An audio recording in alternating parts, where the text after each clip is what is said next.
These are 100 years of theological debates that pitted Dominican friars against Jesuits, sparked murder plots, and nearly saw the Pope ban one of the world's most beloved treats. This is the story of how the Catholic Church wrestled with whether chocolate was a sin. In 1519, Spanish conquistador Hernán Cortés witnessed something that would forever change European society. Seated on a golden throne in the court of Tenochtitlan, Aztec Emperor Montezuma repeatedly drank from golden goblets filled with a dark, foamy beverage called chocolatl. What Cortés was watching wasn't just a royal refreshment, it was a sacred ritual. The Aztecs considered this chocolate drink a mystical elixir that could alter both body and spirit, a gift from Quetzalcoatl, their feathered serpent deity who had bestowed cacao upon humanity. But when this divine drink arrived in Catholic Europe, it sparked one of the most unexpected theological controversies in church history. For over a century, learned men in robes would debate, argue, and even kill over a simple question: was drinking chocolate a sin? The controversy began with context that's almost impossible to imagine today. In 16th and 17th century Catholic Europe, the religious calendar contained over 100 days of mandatory fasting. These weren't light suggestions, they were serious religious obligations that dictated when and what the faithful could consume. The rules were specific: only one full meal and 2 small ones per day, no meat, and certainly no indulgences that might compromise one's spiritual discipline. Then chocolate arrived, and everything became complicated. Spanish colonizers who first encountered chocolate in the Americas immediately recognized its problematic nature. The Aztecs didn't just drink chocolate for pleasure, they used it in religious ceremonies. They depicted cacao pods as bleeding human hearts, associated the drink with human sacrifice, and claimed it connected them directly to their gods. Many Mayan and Mixtec images show sacrificial victims as anthropomorphic cacao pods. For Catholic missionaries trying to convert indigenous peoples, chocolate carried the unmistakable stench of paganism. The theological problem went deeper than just guilt by association. Chocolate challenged the very foundations of Catholic fasting law. Medieval canonists had established clear rules. Liquids didn't break the fast, but solids did. Vegetable products were acceptable, but animal products weren't. Chocolate seemed to fit the acceptable categories. It was consumed as a liquid and was plant-based. But here's where things got tricky. Chocolate was often prepared with eggs or milk, making certain preparations dubiously acceptable at best. Even more troubling, chocolate was clearly nutritious. Could something that provided substantial nourishment really qualify as just a beverage? The debate reached the highest levels of church authority surprisingly early. In 1569, Pope Pius V was urged by concerned bishops to make a ruling on chocolate. The Pope asked his cook, Bartolomeo Scappi, to prepare him a cup. After tasting it, Pius V rendered one of history's most backhanded theological judgments. It is so disgusting that more than an immoral habit, drinking it is a punishment. Therefore, there's no need for me to forbid it. But Pius V's personal distaste couldn't settle the broader controversy. Chocolate was becoming popular, and different religious orders took radically different positions on its acceptability during fasting. The Dominicans emerged as the primary opposition force. These austere friars viewed chocolate consumption during fasting as a clear violation of religious discipline. In 1577, they sent a representative to Rome seeking Pope Gregory XIII's official opinion on chocolate. The Pope, perhaps wisely, chose not to respond. One Harvard lecturer notes he thought the request was a hilarious request, not even worthy of a response. The Dominicans' opposition wasn't purely theological. They genuinely believed that chocolate's rich, satisfying nature violated the spirit of fasting, which was supposed to involve genuine sacrifice and discomfort.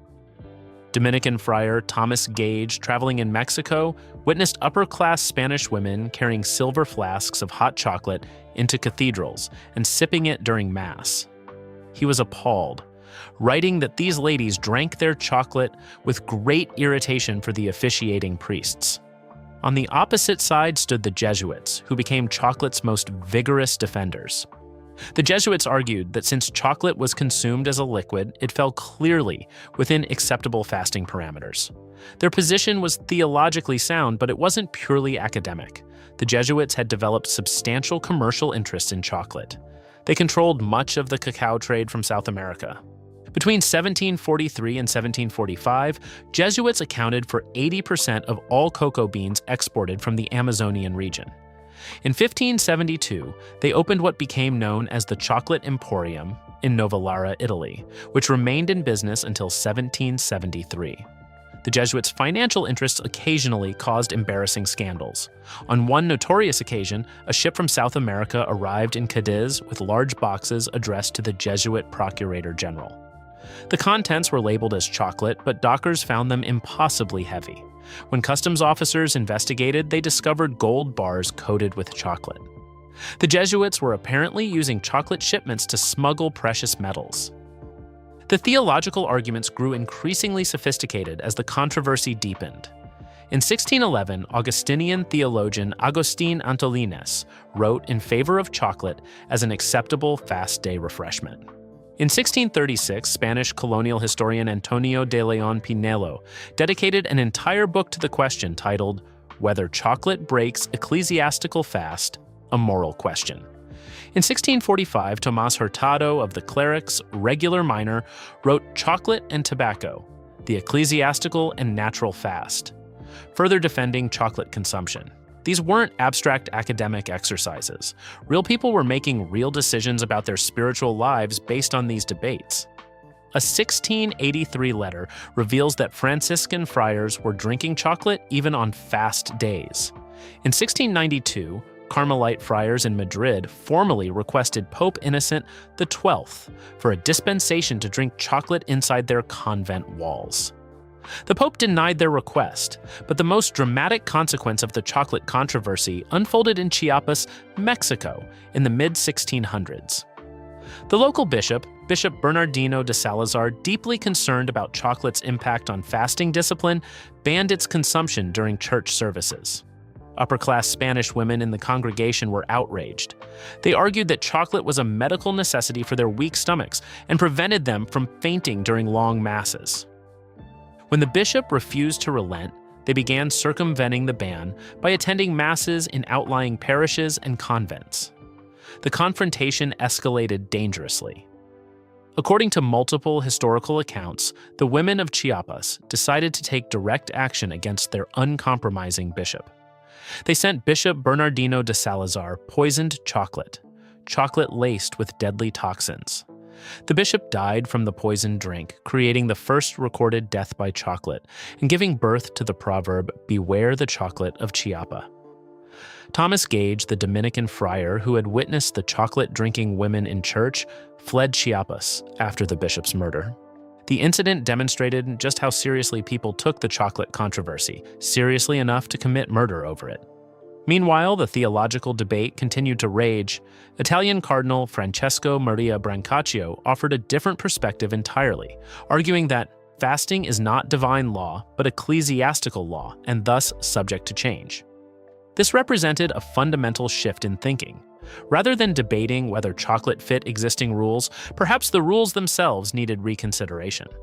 The breakthrough came in 1662, when Pope Alexander VII issued the definitive ruling that would largely settle the controversy. His declaration was elegantly simple: liquidum non frangit jejunum. Liquids do not break the fast. This decision, substantially influenced by Cardinal Brancaccio's theological arguments, paved the way for chocolate to be embraced within the Church's dietary regulations. But even this papal pronouncement didn't immediately end all resistance. Different religious orders continued to maintain their own positions. The Carmelite friars banned chocolate as an immoral luxury incompatible with holy poverty. Some bishops continued to express concerns about chocolate's stimulating effects and its potential to undermine the spiritual focus that fasting was meant to achieve. The controversy also reflected deeper tensions within the Catholic Church. The Dominican Jesuit conflict over chocolate was part of a broader rivalry between these two powerful orders. Dominican friar Thomas Gage wrote that, above all, is this envy and hatred found between Dominicans and the Jesuits, and that, of the two, the Jesuits are more bold and obstinate in malice and hatred. As the 18th century progressed, chocolate's acceptance within Catholic culture became increasingly complete. At least 3 popes, Benedict XIII, Clement XII, and Benedict XIV, were known to be keen chocolate drinkers. Pope Pius VI eventually issued a ruling allowing clerics to drink chocolate, though preferably off church premises. The scientific revolution was also changing how people understood chocolate. In 1753, Swedish biologist Carl Linnaeus gave cacao its genus name, Theobroma, meaning food of the gods. This scientific designation ironically echoed the original Aztec understanding of chocolate as divine, though now framed in Enlightenment rather than pagan terms. The chocolate controversy reveals fascinating insights into how religious institutions adapt to cultural change. The Catholic Church's ultimate acceptance of chocolate wasn't primarily the result of theological arguments or papal pronouncements. Instead, it was driven by the simple fact that ordinary clergy and lay people continued drinking chocolate regardless of official positions. The Church eventually followed where its members had already gone. The Jesuit order's suppression in 1773 effectively ended their role in the chocolate trade. But by then, chocolate had become thoroughly integrated into European Catholic culture. The debates that had once consumed learned theologians for decades began to seem quaint and irrelevant. Today, the relationship between chocolate and Catholicism is not just peaceful, but actively symbiotic.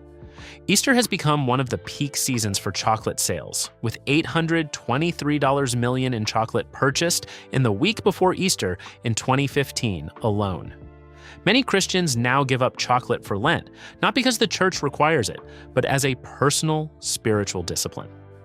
The substance that once threatened to undermine fasting has become a popular choice for voluntary abstinence. The chocolate controversy illustrates how religious traditions navigate the tension between preservation and adaptation. The Catholic Church's fasting rules were designed for a medieval European context where luxury foods were rare and clearly defined. Chocolate challenged those categories in ways that medieval canonists could never have anticipated. The Church's ultimate accommodation of chocolate required both theological flexibility and practical recognition of changing cultural realities. The story also demonstrates the intricate relationship between theological principle and economic interest. While the Dominicans' concerns about chocolate's compatibility with fasting discipline were genuine, the Jesuits' financial stake in chocolate production undeniably influenced their theological positions.